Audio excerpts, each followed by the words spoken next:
Amados irmãos e irmãs, paz e bem, o Evangelho deste dia 17, quinta-feira, é Mateus capítulo 1, versículos de 1 a 17. Livro da origem de Jesus Cristo, filho de Davi, filho de Abraão. Abraão gerou Isaque, Isaque gerou Jacó. Jacó gerou Judá e seus irmãos. Judá gerou Farés e Sara, cuja mãe era Tamar. Farés gerou Esrom, Esrom gerou Aram, Aram gerou Aminadab, Aminadab gerou Naasson, Naasson gerou Salmão, Salmão gerou Boaz, cuja mãe era Raabe. Boaz gerou Obed, cuja mãe era Ruth. Obed gerou Jessé, Jessé gerou o rei Davi. Davi gerou Salomão, daquela que tinha sido a mulher de Urias. Salomão gerou Roboão, Roboão gerou Abias, Abias gerou Asa, Asa gerou Josafá, Josafá gerou Jorão, Jorão gerou Osias, Osias gerou Jotão, Jotão gerou Acaz, Acaz gerou Ezequias, Ezequias gerou Manassés, Manassés gerou Amon, Amon gerou Josias, Josias gerou Jeconias e seus irmãos no tempo do exílio na Babilônia. Depois do exílio na Babilônia, Jeconias gerou Salatiel, Salatiel gerou Zorobabel, Zorobabel gerou Abiúd, Abiúd gerou Eliaquim, Eliaquim gerou Azor, Azor gerou Sadoc, Sadoc gerou Aquim, Aquim gerou Eliúd, Eliúd gerou Eleazar, Eleazar gerou Matã, Matã gerou Jacó, Jacó gerou José, o esposo de Maria, da qual nasceu Jesus, que é chamado o Cristo. Assim, as gerações desde Abraão até Davi são 14, de Davi até o exílio da Babilônia, 14, e do exílio da Babilônia até Cristo, 14. Palavra da salvação. Glória a vós, Senhor. Bom, o evangelho de hoje, à primeira vista, parece um evangelho difícil de ser interpretado e difícil de encontrar o senso de tudo isso. Porém, o senso desta palavra de hoje, imagino que o cerne, o coração do texto de hoje, é justamente o valor da família dos antepassados. E assim, família se entenda como lar, como agrupamento de pessoas do mesmo sangue, mas se entenda a família também com defeitos, com limites, não é? Mesmo que essa seja a lista dos antepassados de Jesus, aqui aparecem personagens com situações ou em situações de pecado, situações, não é? Que vale a pena a gente imaginar que toda família tem os seus problemas. Não há família que nunca tenha tido um problema, uma briga, uma discussão, né? Uma bebedeira. Então, tem um livro muito interessante de um certo cardeal italiano, no qual ele fala sobre a família e os seus problemas, não é? E ele fala da família na Bíblia, começando do primeiro casal, com seus problemas, Adão e Eva, e depois ele vem falando sobre as várias situações de família, não é? Num certo momento fala sobre Noé, um certo dia que bebeu um pouco a mais de vinho, e sobre todas as situações que podem acontecer em família, não é? Não é que devem, mas acontecem em família, não é? O texto em questão, o texto de hoje, traz, como disse, algumas situações bastante delicadas. Por exemplo, essa história que Davi gerou Salomão, daquela que tinha sido a mulher de Urias, quer dizer, filho de uma situação de pecado, porque Urias, todo mundo sabe essa história de Davi com Urias, não é? Davi se apaixonou por esta mulher, a mulher de Urias, e Urias era casado. Davi colocou Urias na frente de batalha mais forte para que Urias morresse. E claro, antes disso houve toda uma trama porque esta mulher tinha engravidado e Davi não queria que Urias soubesse que a criança era dele, trouxe Urias para o palácio, tentou embebedá-lo para fazer dormir com a esposa, para pensar que teve toda uma trama, não é? Toda uma história. Aqui aparecem outras figuras, assim como Raabe, não é?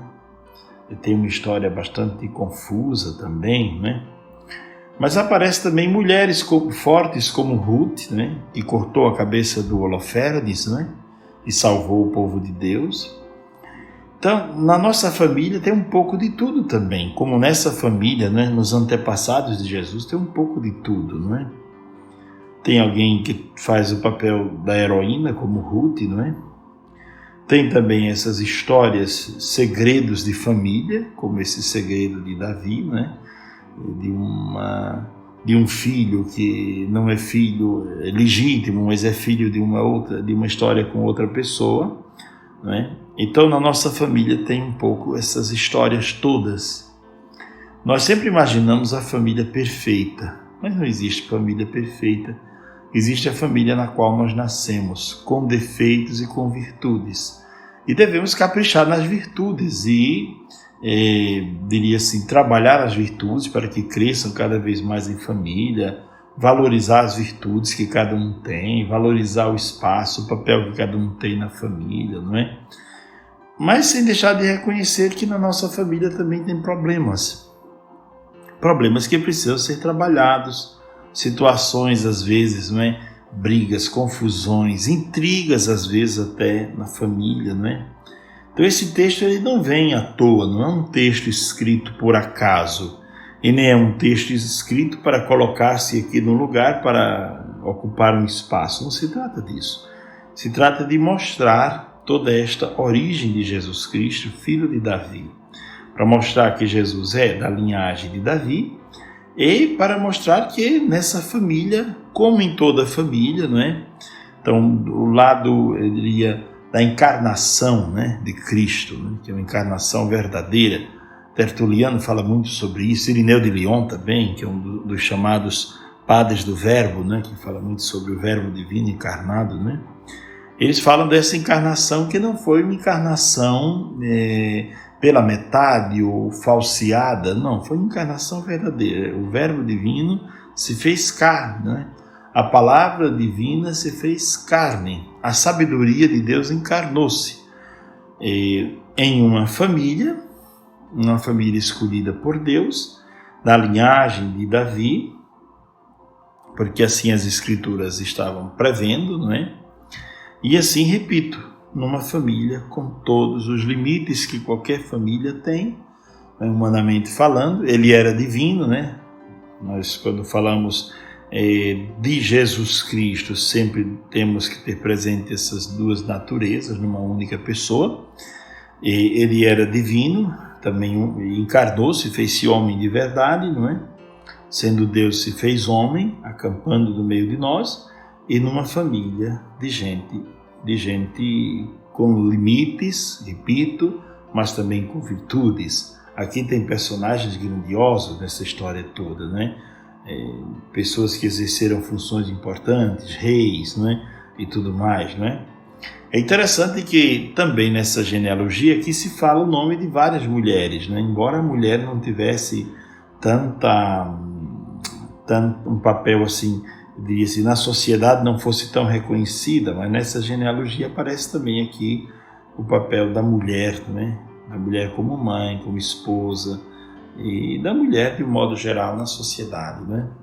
Então hoje qual é a grande lição que o Evangelho nos dá? Ame a sua família e saiba que a família de Jesus, Maria e José, é a chamada Sagrada Família, né? Sagrada Família por excelência. Mas se você olhar nas raízes dessa Sagrada Família, existem coisas que, né, que assim, não são tão... Então é interessante ver que a nossa família também é sagrada, porque ela primeiro porque ela é querida por Deus, né? Deus quis a família é a instituição mais antiga que a humanidade conhece.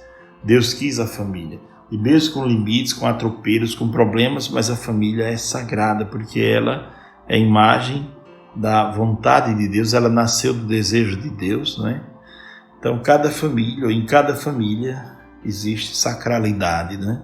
E é preciso que a gente entenda isso. Mesmo com os limites que a gente tem, com aquilo que é notável em cada personalidade, em cada pessoa, os defeitos, mas cada família é tomada ou marcada de sacralidade. Portanto, desejo a todos a graça de um ótimo dia e nesse Natal olhemos para a manjedoura e imaginemos também que a nossa casa deve ser uma casa onde brilha a luz de Cristo, onde brilha a estrela de Belém, onde brilha o amor, onde brilha a concórdia, onde brilha o diálogo, onde brilham coisas bonitas, não é? Não adianta pensar um Natal de luzes exteriores se falta a luz da compreensão, se falta a luz do diálogo, se falta a luz do perdão. Então, o Natal é tempo de conviver em família, de reconhecer o valor da família. É tempo de recomeçar, é tempo de acreditar na família, né? Portanto, é isso que eu desejo a cada um deste dia de hoje. Paz e bem, abençoe-vos Deus Todo-Poderoso, Pai, o Filho e o Espírito Santo. Amém.